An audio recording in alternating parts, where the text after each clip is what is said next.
सभी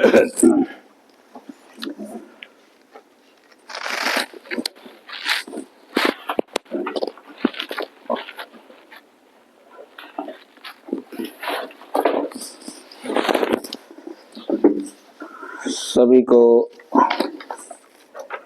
का स्वागत है। हम लोग बात कर रहे हैं कक्षा 10 विज्ञान पाठ 2 अम्ल क्षारक एवं लवण। तो अम्ल क्षारक और लवण ये कक्षा 10 विज्ञान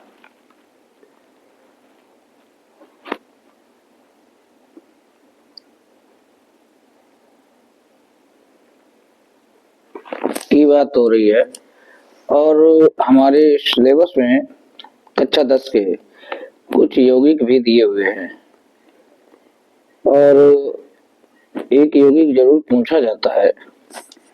तो पहला यौगिक हम बात करेंगे सोडियम हाइड्रोक्साइड की। ये भी आपके सिलेबस में है तो हमें पढ़ना ही चाहिए। सोडियम हाइड्रोक्साइड, ठीक है।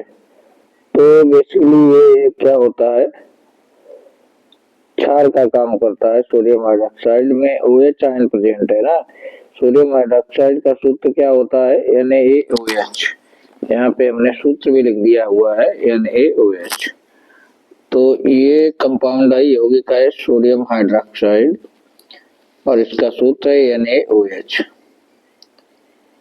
इसका निर्माण कैसे होगा, फॉर्मेशन कैसे होगा, तो इस बात को समझ लेते हैं। सोडियम क्लोराइड के जलीय विलयन में विद्युत प्रवाहित करने पर सोडियम हाइड्रोक्साइड क्लोरीन तथा सोडियम हाइड्रोक्साइड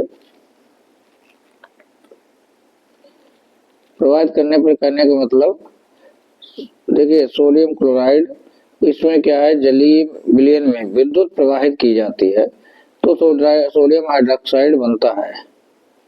और क्या बनता है, क्लोरीन तथा हाइड्रोजन गैस भी साथ में बन जाती है।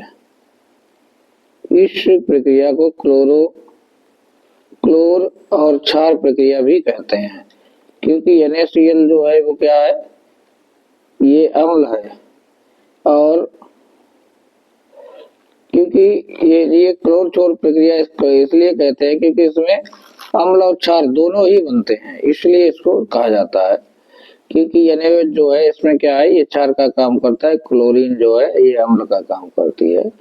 तो इसलिए इस प्रक्रिया को क्लोर क्षार प्रक्रिया कहते हैं। क्लोरीन के कारण ही इसे क्लोर कहते हैं, ठीक है। और सोडियम हाइड्रोक्साइड जो बन रहा है ये क्या है, क्षार का काम करता है, तो इसे क्षार, इसीलिए इसे क्लोर क्षार अभिक्रिया भी कहते हैं। तो इतना ध्यान रखना है। देखिए समीकरण बहुत इंपॉर्टेंट है। 2NaCl plus 2H2O।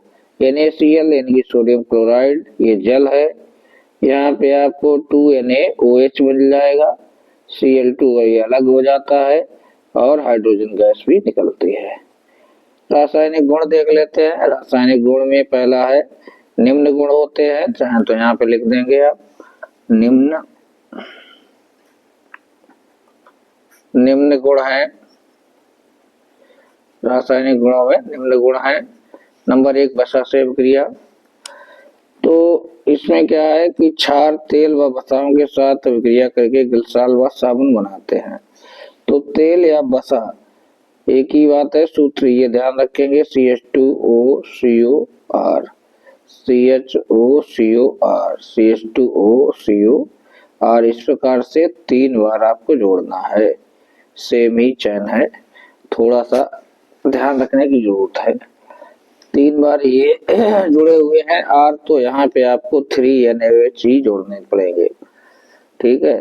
तो आप सारी चीजें ये हटा देंगे यहाँ से, ठीक है। और CH2 CH CH2 इसमें क्या जोड़ देंगे, इसमें जोड़ देंगे आप, इसमें जोड़ने का काम करेंगे क्या, OH जोड़ देंगे। देखिए इतना ये यहाँ से हटा देंगे, ध्यान रखेंगे।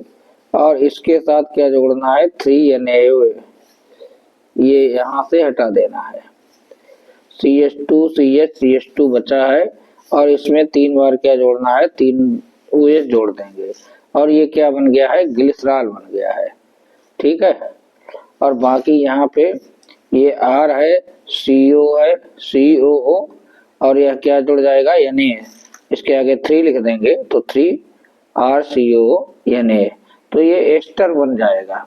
ठीक है, तो ये क्या बन जाएगा, एक एस्टर बन जाता है यहाँ पे। तो ये पहला हमने यहाँ पे देख लिया है, ग्लिसरॉल का निर्माण भी यहाँ से प्राप्त होता है। तो ये रासायनिक गुण प्रथम है, पहला है। ठीक है, बता या तेल के साथ अभिक्रिया कराएंगे किसकी, सोडियम हाइड्रोक्साइड की, तो हमें ग्लिसरॉल मिल जाएगा। इस बात का हमें ध्यान रखना है। नंबर 1, बसा से अभिक्रिया। तो सोडियम हाइड्रोक्साइड के रासायनिक गुणों में हमने ये देखा। अब नंबर 2 पे हम देखेंगे अम्लों से अभिक्रिया। ठीक है, और हम बहुत ज्यादा इसमें पढ़ने वाले भी नहीं है, जितना हमें जरूरत है उतना ही हम काम करेंगे।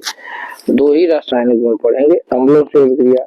और अम्लों से अभिक्रिया ये हमने वही अभिक्रिया उठा के रख ली है जो अभिक्रिया अम्लों के रासायनिक गुणों में हमने पढ़ी भी है। ठीक है, तो इसमें लिखा है क्षार अम्लों से अभिक्रिया करके लवण और जल बनाते हैं। ठीक है, तो वही समीकरण आपको यहाँ पे लिखना है, याद भी करना है, अलग अलग कुछ नहीं। तो NaOH है, sodium hydroxide plus HCl hydrochloric अम्ल है। ठीक है, और यहाँ से क्या बन जाएगा, यहाँ से आप OH को हाइड्रोजन के साथ जोड़ दें। ठीक है, तो ये H2O बाहर निकल गया है, बचा क्या है, NaCl, तो NaCl लिख देंगे सोडियम क्लोराइड। तो इस तरीके से ये सोडियम क्लोराइड बन गया है। उपयोग की बात करेंगे, सोडियम हाइड्रोक्साइड का क्या उपयोग है, साबुन तथा अपमार्जक बनाने के लिए। अपमार्जक बनाने के लिए साबुन तथा अपमार्जक आप लोग समझते होंगे क्या होते हैं। साबुन तो साबुन होता ही है, ठीक है। अपमार्जक भी किसके लिए प्रयोग के होते हैं, अपमार्जक का मतलब तुम लोग जानते हो। ठीक है, तो साबुन तथा अपमार्जक बनाने के लिए, कागज और कृत्रिम फाइबर बनाने के लिए, हाइड्रोजन का उपयोग, अगला पॉइंट है हाइड्रोजन का उपयोग ईंधन के रूप में खाद में, और नेक्स्ट लास्ट पॉइंट है क्लोरीन पीने के पानी कीटाणुनाशक बनाने में उपयोग किया जाता है। तो इस तरीके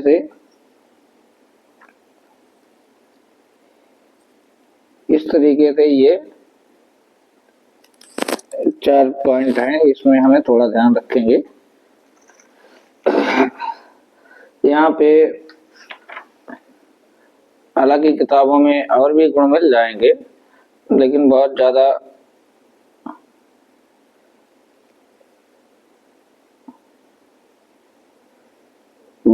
इसका वो नहीं करेंगे विस्तार।